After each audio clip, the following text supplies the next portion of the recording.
Music is so many things. It's entertainment. It tells us something about how we are to live our lives. Moments of celebration, also moments of encouragement, moments of stimulation, to help stimulate thought processes. When you dance to it, something else happens. It's intellectual activity, if you want to analyze it. There are just so many aspects to music. Against boredom. It's something we do to fill time, to pass time, not to sit still, as relaxation as well. In the evening, for instance, before you go to bed, listening to music can make you relax. Bueno, yo creo que la comunicación no verbal y la capacidad de compartir cosas que no necesariamente pasan por el filtro del lenguaje. One important thing is that music, I think, has a quality to it which implies our whole life, our whole being. When I'm performing in concerts, the best moments are when the audience, or when I can feel that the audience are connecting to the music in the same way that we are on stage, which is at quite a deep level.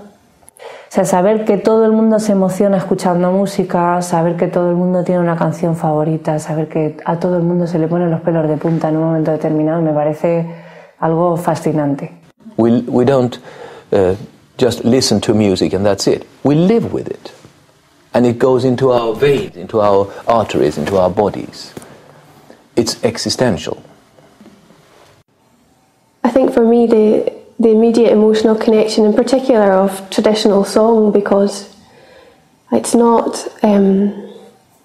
what's the word? It's not showy or there's nothing fancy, it's very honest and it's quite exposing, and I think that the people can connect to that very quickly. Mi esperanza es que eso que quiero expresar, que no puedo poner en palabras, encuentre otras maneras de expresar. Y además lo interesante o lo bonito de eso es que sea cual sea el mensaje que tú recibas, va a estar bien, o sea, no importa, porque estoy comunicando algo que para comenzar no tenía nada que ver con cosas necesarias ni lógicas. Muchas veces cuando la gente viene a un concierto y dice, bueno, es que yo no entiendo, yo digo, es que no quiero que entiendas nada, yo quiero que disfrutes o que simplemente que sientas algo. Que te horrorice también puede ser interesante, ¿no? La belleza de la música y en el día a día y en el hacerla y en el disfrutarla pasa por mantener algo tan inútil tan cercano a nosotros todo el tiempo. I suppose a role for music in people's lives. I hope that it improves their lives, and it tells you a lot about who you think you are in terms of identity, but mainly I think it affects mood, and hopefully in a good way.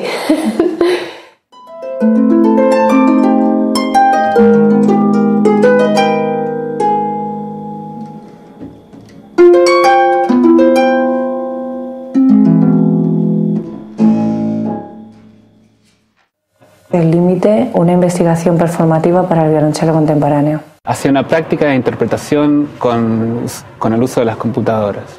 The singer in the empty space. A survey of Basel continuo sources from the Dutch Republic from circa 1650 to circa 1780. Contemporary innovation and traditional music in Scotland.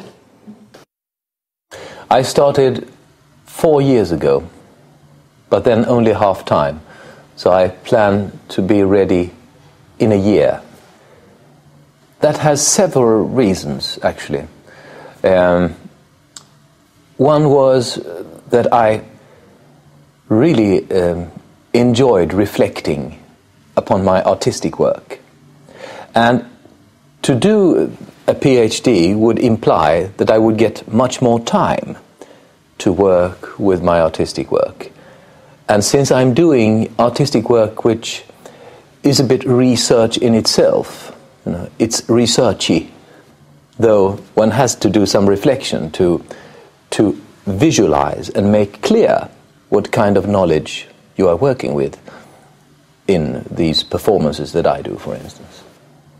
So I don't believe that doing a performance is research in itself. It is to examine the area between literature, music and theatre in the way that I am doing it. It's not a general question, what exists between literature, theatre and music, because there exist a lot of things. But I am researching my particular area. That's what it's about. And to understand what I'm doing, because the things that I'm doing are a bit particular. So that is the purpose with my artistic research, to find out what this area is about. La tesis la comencé en septiembre de este año, del 2008, pero llevo trabajando, hice un máster en interpretación musical y en música por computadoras los últimos 2 años, y mi licenciatura también tenía que ver con estrategias de composición e interpretación de música por computadoras. Entonces llevo más o menos 6 años trabajando en el tema, pero digamos que el desarrollar una práctica de interpretación y el uso de la computadora como un instrumento musical, digamos en un marco de música de cámara tradicional, es algo que comencé ahora en septiembre. Para mí en realidad era importante tratar de encontrar soluciones a algunos problemas que yo veía dentro de la forma en la que se trabaja en el mundo de la música contemporánea hoy, cuando tienes que combinar instrumentos tradicionales con computadoras o con instrumentos electrónicos en general. Y uno de los problemas que yo veía es que el hecho de elegir tecnología como una herramienta principal en el trabajo deriva el tópico a discutir o la importancia de lo que estás haciendo demasiado hacia el mundo de la tecnología y muy poco hacia el mundo de la música. Y para mí era importante tratar de encontrar maneras en las cuales yo me pudiera relacionar con otros músicos y con el público desde lo que me importaba, que era lo que estaba produciendo como sonido o como propuesta creativa, más que la parte tecnológica en realidad. Desarrollar y descubrir la manera en la que el computador o el ordenador puede llegar a transformarse en un instrumento musical autocontenido. Mi interés o mi investigación pasa por analizar la situación hoy en día de la práctica de creación musical con computadoras y en cierta forma tomar esta como trinidad holística del compositor, intérprete y luthier o creador de instrumentos electrónicos que están combinados como una sola persona, y ver de qué manera puedo separar estos roles y analizar mi forma de crear en cada uno de esos tres contextos.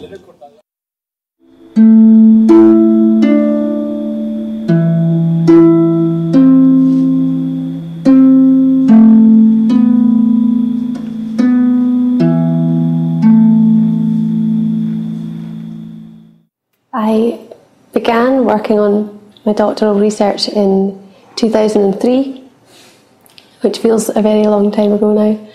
And I was at that point looking at connections between my own area of Scotland and America, and the music that travelled over. But then I took 1 year out because of an illness, and when I came back, all my ideas had changed. So I'm still going. It seems to be expanding. It's really important to me to understand what it is I'm doing and where it comes from, and which is something you don't get in traditional musicians very often at all. Traditional musicians in Scotland prefer not to think about what they do and see it as someone else's job, and quite often it's misrepresented. So it's really important to me to try and look at what it is accurately and not in such a romanticised way. So that's the main reason for doing the PhD, is that gives me a vehicle and an opportunity to really look at it in depth, which I couldn't do if I was playing a gig every night. So, yeah. I can say I started it 4 years ago, and that involved my initial discovery of my subject, and then following 2 years of an academic conversion course in Belgium, because I have a master's degree from a conservatory. And in Holland, if you want to do a PhD, you have to have a master's degree from a university. So the DocArtist program developed this conversion courses that you can convert your master's in music into a master's in academia. And I finished that 2 years ago, and since then I've been on my own, doing my own research with my supervisors. It's something that I didn't personally decide to do. I was a fellow of the University Library in Leiden for 2 years. I made a catalogue of their music collection, and while I was doing that I encountered quite a lot of Dutch music that I didn't know about, composers I didn't know about, and quite a few basso continuo treatises, and that began my fascination with the subject. I am a harpsichord, fortepiano, and organist. I play a lot of basso continuo and a lot of Dutch music, and I was really curious, seeing all of these sources, how I could apply that to my own playing. I've chosen the period 1650 to 1780 because those are when the most of these sources were written, and I'm focusing on the Dutch Republic. And for me, what's so important is, as a performer, to find the knowledge I need to become a good basso continuo player and to make the music come alive. And my research is not only to make a survey, basically saying what's in each source, but also show how you can apply the information that you find to your own playing. And I also hope to do research with professional and amateur keyboard players to see how they process the information found in these treatises and how they are able to better improve their performances and their work as improvisers.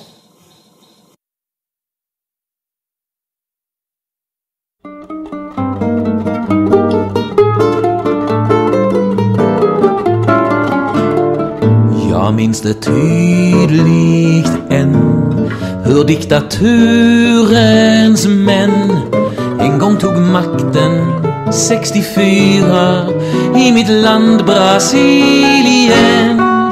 Och vi var nybakta kadetter, men i sena nätter då satt vi fast vi inte borde och gjorde upp planer mot vårt lands regim. Det fanns en dröm hos oss kadetter från Bahia, att en dag skulle brasilianarna bli fria. En dag de fattiga som bor i landet ännu väntar på för jag vet hur de lever nu och såg ju hur det var då. Så jag blev fängslad av polisen i Bahia och satt ett halvår i en febersmittad stia. Men så kom chansen och jag flydde via Chile 65 och kom till Anderslöv som sedan blev mitt hem.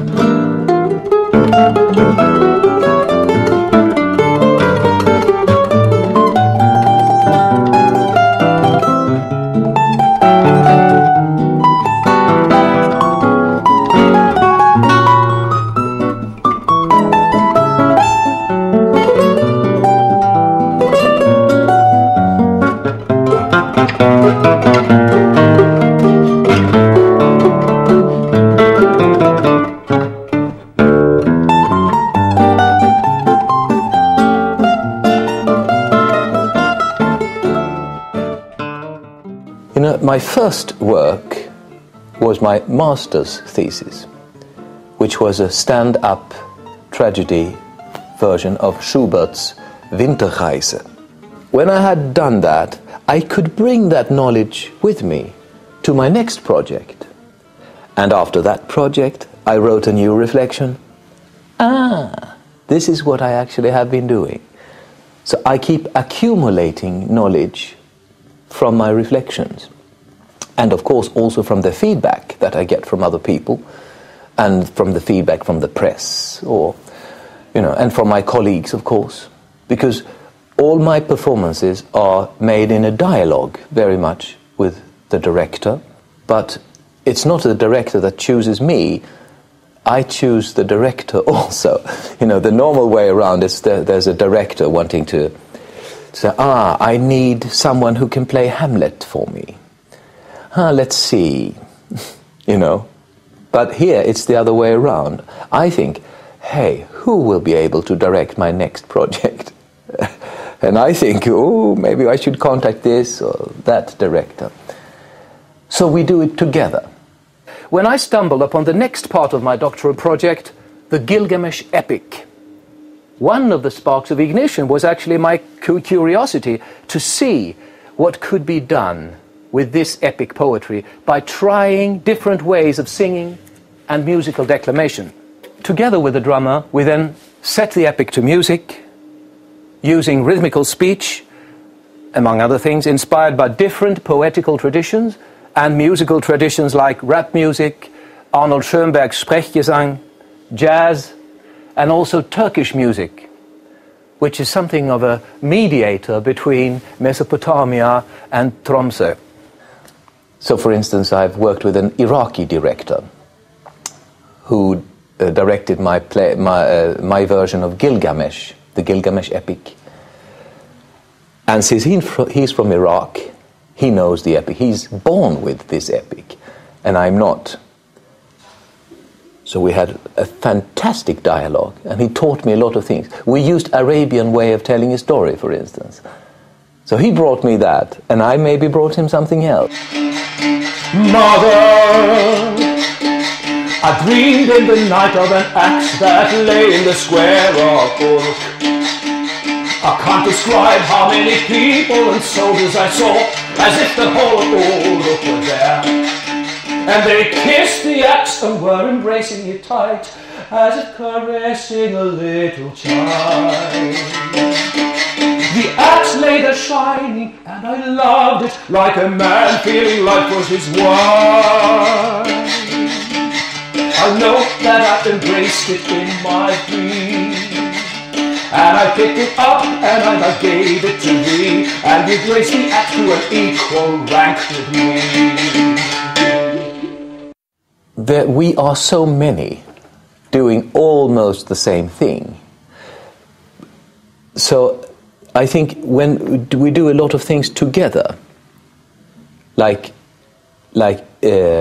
trying to develop, for instance, how you communicate leader, as in my Schubert project or in my John Dowland project, then when we are many, we look at each other's performances. In my own practice, I never start an artistic project with research questions, like how can we use blank verse in a contemporary way? That's to me like putting the cart before the horse. to me, the reasons for choosing to work with, let's say, the songs of John Dowland have much more to do with coincidence, finding the right material, the right circumstances, and of course the right collaborators. It's not like in natural science, Newton gets the apple in his head and all of a sudden it's all changed. It does, in the art world, it doesn't work like that at all. Well, sometimes maybe there's a revolution with the Beatles. Art is very much, I would say, more evolutive than revolutive or revolutionary. So I feel like I'm just, what I do doesn't have that significance for art. I just do my thing and hope for the best,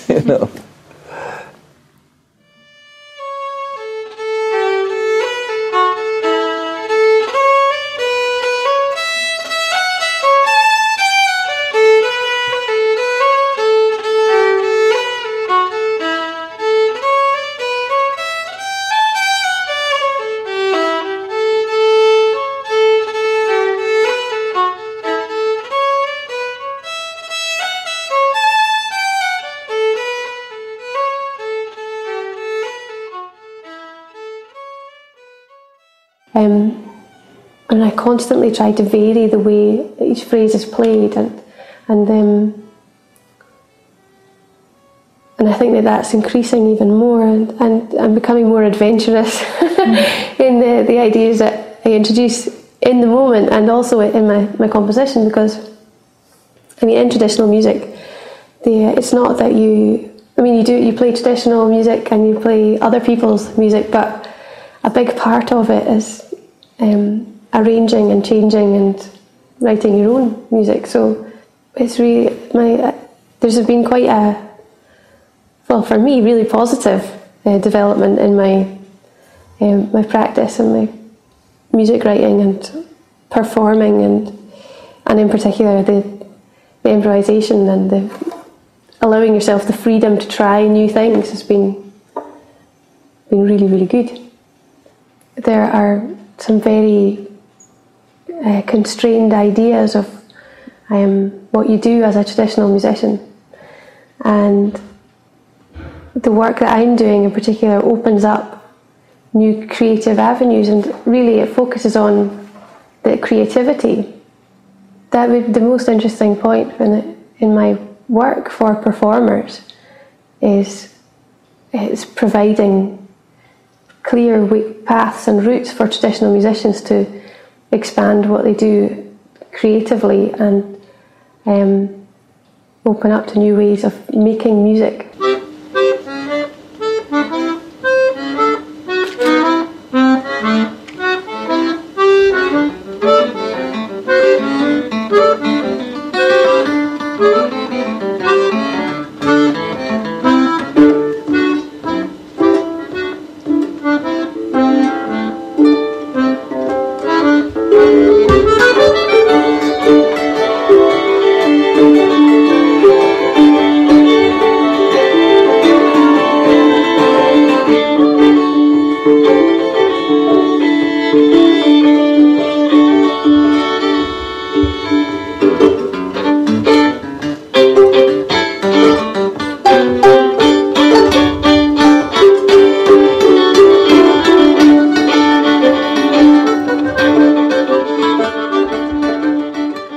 Personal reasons include furthering my skills as a creative practitioner, making new and innovative music, and developing a better understanding of my own musical heritage and the music scene that I'm part of. So in this research I combine extensive fieldwork and literature review with a series of projects involving my own creative practice and reflection and analysis. Through these projects I'm able to stimulate action and discussion that significantly enlighten my main areas of investigation. This approach could be described as almost action research in that it involves significant reflection on social action. These kinds of experimental music, they only really exist within small groups of people. So I think that their influence is restricted by that. Some of the methods might be picked up, methods that I'm using in making new music as a composer or developer, or also as a performer. The methods could be used and passed on, but I don't think that the pieces themselves will travel very far, so I don't think that will influence style or anything, but certainly the methods and approaches could be used. So since the 1980s, we've seen a gradual increase in the creation of larger scale composition by traditional musicians, and William Jackson's Well Park Suite can be viewed as the precursor to this new development that takes in modernist, classical and avant-garde among many other influences. The resulting pieces are essentially experimental, and the whole movement can be viewed as being in early development. This is partly due to the trial and error nature of the creative process. I think that partly music is a good vehicle for carrying messages. I mean, certainly folk music in Scotland has a whole area of political music. Traditional music is very associated with working class struggle, and almost every political song I can think of is about some kind of injustice. I think that some of the songs that I include in my normal performance certainly take on that role, and but the dance music, I mean, the most traditional music in Scotland it comes from dancing, and so it's about celebrating and having a good time. So I think the traditional music, or any music, if it can communicate something to the audience, then that's the most important part of it for me.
Empecé a trabajar en este proyecto a comienzos de 2008 y supone una experiencia novedosa en el campo de la investigación, ya que no existen o no he sido capaz de encontrar precedentes que estuvieran orientados en la misma dirección, que tuvieran una propuesta equivalente. El trabajo en sí ha consistido en la interpretación de 2 obras para violonchelo solo a partir de la ampliación, el análisis y la aplicación de diferentes visiones del concepto de límite. El carácter novedoso del trabajo radica no solo en el hecho de que los precedentes están orientados en una dirección eminentemente práctica o eminentemente teórica, sino que lo más destacable es la naturaleza performativa de mi investigación. Quizá la primera etapa fue tratar de acotar un poco el repertorio, porque el repertorio para violonchelo solo es muy amplio, sí que tenía claro que quería trabajar obras de repertorio contemporáneo español para violonchelo solo, pero eso dejaba todavía un margen muy grande. Entonces traté de hacer diferentes agrupaciones para ver cuál era el punto de mayor interés para mí, y al final decidí trabajar obras realmente muy contemporáneas. Algunas de ellas no están ni siquiera estrenadas, todas ellas compuestas por compositores españoles alrededor del año 2000, pues entre 1995 y 2005 aproximadamente. A la par que realizaba esta selección, comencé con el trabajo teórico. El ámbito de las lecturas al principio fue muy amplio porque todavía no estaba tan definido cuál iba a ser el pilar y el centro de mi trabajo de investigación, pasando desde problemas de música contemporánea, de psicoacústica, de percepción musical, también de otras disciplinas artísticas, incluso algunas cuestiones neurológicas, de neurociencia. Y poco a poco también se amplió al campo de la filosofía, sobre todo cuando decidí que un buen pilar para tratar de enfocar todo este trabajo era el concepto de límite. La parte central del trabajo de investigación, lo que supone el cuerpo del proyecto, se ha dividido en tres partes: del concepto de límite a la interpretación musical, las experiencias subjetivas y la interpretación. En esta primera parte, del concepto de límite a la interpretación musical, he trazado un recorrido desde el concepto de límite y del análisis de esas diferentes versiones y visiones hasta la omnipresencia de ese concepto en la música contemporánea y el arte contemporáneo en general, dada la radicalidad habitual en la creación musical, sobre todo de la segunda mitad del siglo XX y del siglo XXI, por supuesto, hasta la actualidad. Apareció al principio de una manera, con una casi, para mí, una única versión, una única visión que estaba muy clara en la música contemporánea, que era el hecho de ir siempre más allá, de ir más lejos, de romper con todo lo precedente. Pero después, gracias al ámbito de las lecturas que se amplió enormemente más tarde, pues he podido comprobar que había muchas más versiones del límite que eran igualmente aplicables dentro del mundo de la investigación y de la interpretación. En primer lugar, he plasmado mi visión primigenia acerca del concepto de límite, que estaba basada sobre todo en una idea de superación. Y por otro lado, he tratado de contextualizar la utilización y la aplicación de dicha visión del concepto a lo largo de la historia de la música. Posteriormente, he analizado las versiones de diferentes artistas acerca de este concepto de límite, y en este apartado ha sido muy enriquecedor tomar conciencia de las visiones no solo de los propios músicos, como os decía, sino también de autores de diferentes disciplinas artísticas. Así, por ejemplo, pues os puedo contar que a mi visión inicial del límite como superación se han unido las de posibilidad, transgresión, guía, identidad, herida, territorio indefinido, territorio a proteger. Ahí el proceso performativo tomó también una dirección un poco diferente, porque no era, digamos, el camino habitual en mi proceso de preparación de una obra, sino que ahora entraban a formar parte una serie de conceptos bastante novedosos para mí, y se ampliaba muchísimo el proceso de búsqueda en mi interpretación,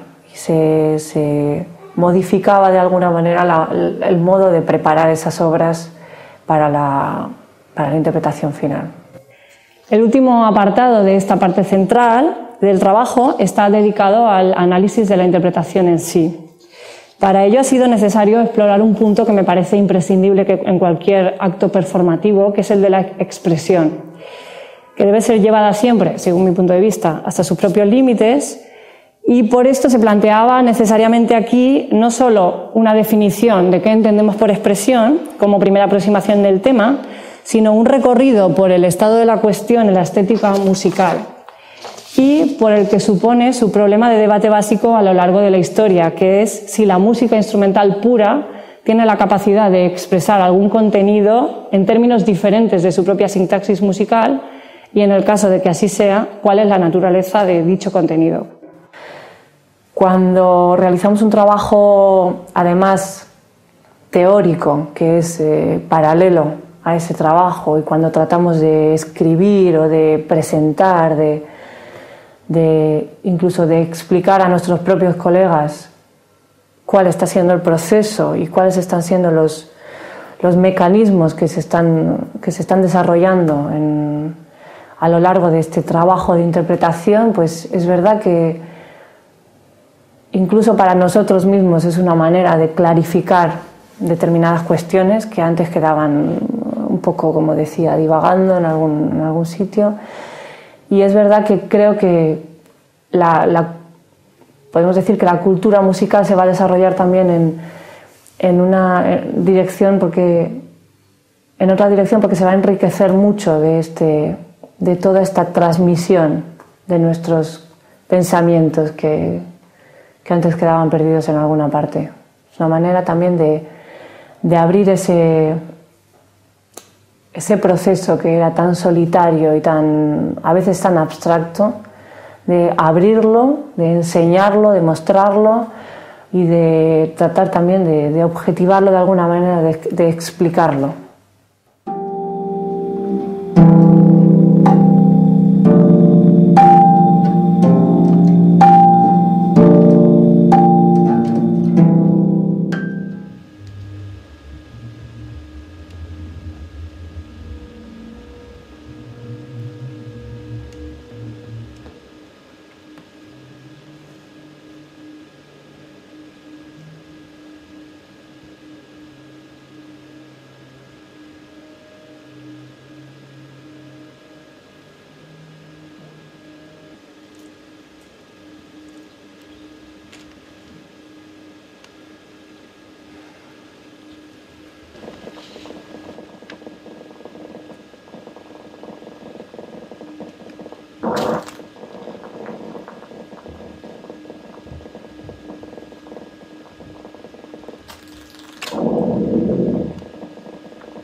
Yo creo que a lo que aspiro como una consecuencia positiva sería que las personas que quieran trabajar con tecnología aplicada a la música se lo tomen tan en serio como se lo toma cualquier otro instrumentista, cualquier otro actor en una disciplina artística. Me parece que hoy en día uno de los principales peligros de la sobredemocratización de la tecnología y de la forma en la que los programas o las aplicaciones comerciales están diseñadas es que si tienes dinero suficiente o la tarjeta de crédito del papá, te compras un ordenador y eres un artista de la computadora, porque es la forma en la que nos venden estos productos. Y para mí, en realidad, yo espero que con el trabajo que estoy realizando en cierta forma vuelva a ser un desafío el aprender a tocar esto y de esa forma también poder imponer la creatividad de la persona que está utilizando estas herramientas por sobre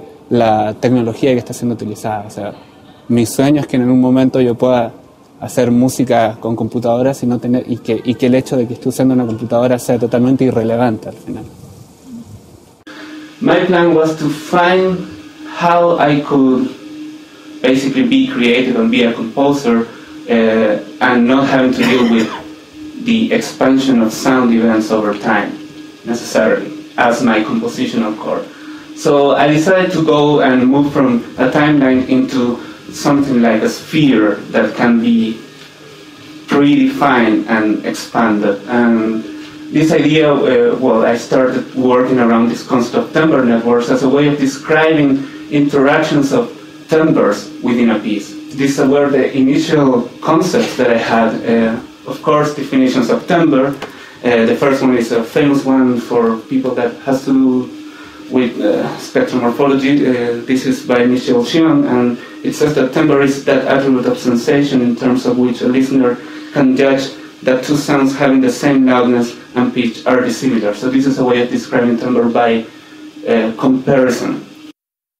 Yo creo que la oportunidad o el desafío de pararme en un escenario frente a un público es algo que ha ido mejorando con el tiempo. También pasa por ir limitando en cierta forma los movimientos o las expresiones físicas o los gestos visuales que he ido desarrollando como, digamos, casi como una actividad teatral paralela a la creación musical. Y eso pasa porque el instrumento que utilizo no demanda de mí una acción física determinada. Entonces, el cómo me presento, el qué es lo que hago visual y físicamente es algo que también tenía la libertad de desarrollar, pero también el desafío de desarrollar algo que no fuera excesivo y que fuera consecuente también con la música que estaba realizando. Creo que eso es algo que he ido mejorando en el tiempo. Look at the computer as something that can be seen as an instrument, but also can be seen as the core of this network, what held everything together. And that also had to do with exploring the different possibilities of the relationship that a computer can have with traditional instruments, but also with the humans around the system. And what I wanted to address with this idea was concepts like my compositional aims in the research, like texture composition, timbre flexibility, and interdependence of musical gestures between electronic and mechanical elements inside of a composition. Yo creo que lo más interesante para poner en práctica de lo que estoy desarrollando son los desafíos que presenta a otras personas. O sea, el presentarme como un intérprete requiere un compositor, en cierta forma. Y también como compositor, el considerar al intérprete de la parte del computador en la mezcla también me permite y me presenta el desafío de, por ejemplo, desarrollar un sistema de notación. Y son todas como pequeñas cosas que tienen que ver con reintegrar el mundo de la música tradicional a la experiencia de la música por computadoras, sin que eso signifique comprometer negativamente los resultados. Yo creo que es lo más motivante para seguir haciéndolo. So that's pretty clear. The second category within the third category of this timbre network system will be the generative sound processing, which means that although they're still depending of an external input source, they create some kind of response that can be considered as let's say an active contribution to the musical material of the piece. The very short example that you're going to hear is by the Japanese composer Takayuki Rai, and the piece is an excerpt from a series of 3 pieces for piano and computer system from 1987. En general, me parece que incluso el hecho, por ejemplo,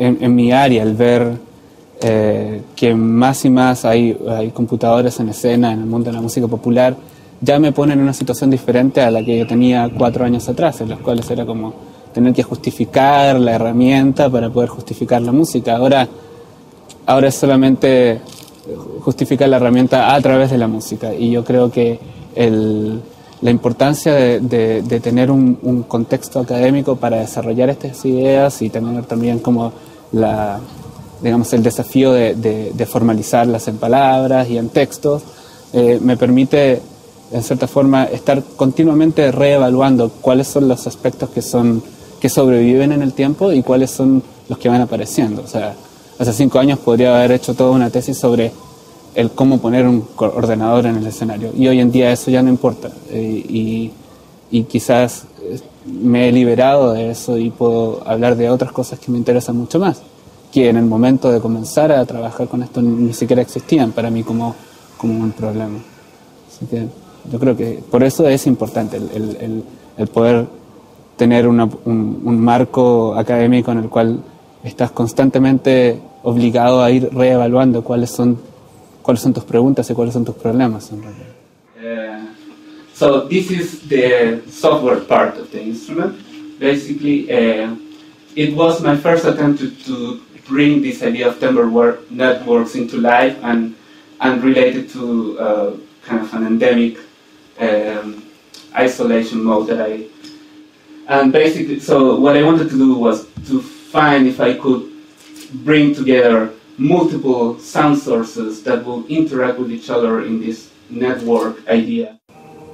A lo que aspiro, para ponerlo en un ejemplo simple, sería que mi abuelo, que es un campesino en el sur de Chile, pudiera escuchar lo que hago y que tuviera algo que le llegara algo de lo que hago yo, sin que eso tenga necesariamente que decir, bueno, entonces tengo que hacer rancheras o tengo que tener acordes mayores y menores, sino que él sea capaz, en cierta forma, de, sin importar el cómo está hecho ni qué es lo que está escuchando en este caso, que él sea capaz de recibir eso y compartirlo desde lo que es él.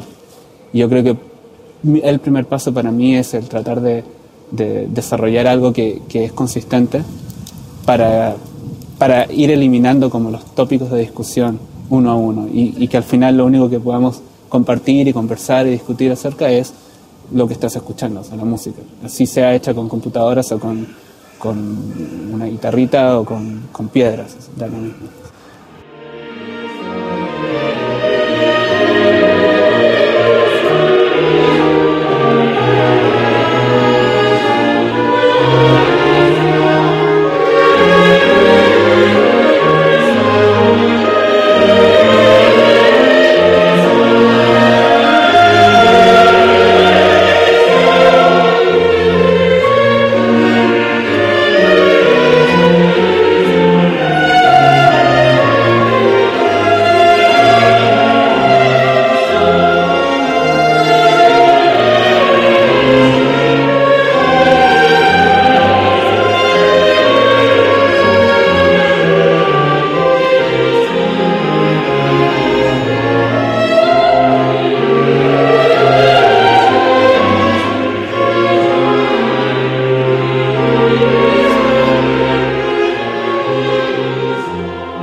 I think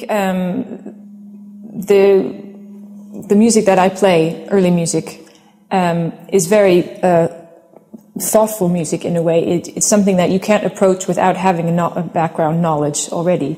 And that's, ever since I started playing basso continuo, I was very much aware of the sources, the information that I needed to apply that. But my research has in fact stimulated me as an improviser even more and gotten me away from the thought side of the music that I make, and given me much more freedom to apply my art. In the 16th, 17th, and 18th centuries, the basso continuo player, in fact, had quite a lot of freedom. They were there to support the harmony, but aside from this left-hand written-out part, they could help with dynamics, they could help with rhythm, they had moments when they could play improvisation. So it was quite an active role as a continuo player and not just a subservient accompanying role. In the period when basso continuo was originally in use by composers and performers, method books, or treatises, or in Dutch we call them traktaten, were written offering instruction in the art of playing basso continuo, because it really was an art. It was not simply playing on a keyboard instrument. You were an artist, and you were constantly flexible and free, and you basically like playing jazz. Basso continuo has quite a lot in common with playing jazz, in that you have a fixed structure of harmony that you need to play, but within that you have the freedom to do quite marvelous things. I think my way of explaining what I do changes, because the more knowledge I gain, the more I'm able to explain to other people the thought processes I go through. Also just the knowledge that I've gained. So I play a lot of Dutch music, for instance, but now I can really say why I do certain things, where things came from, looking backwards as well as looking forwards, and as well expanding my horizons as an improviser, which is an essential part of playing basso continuo.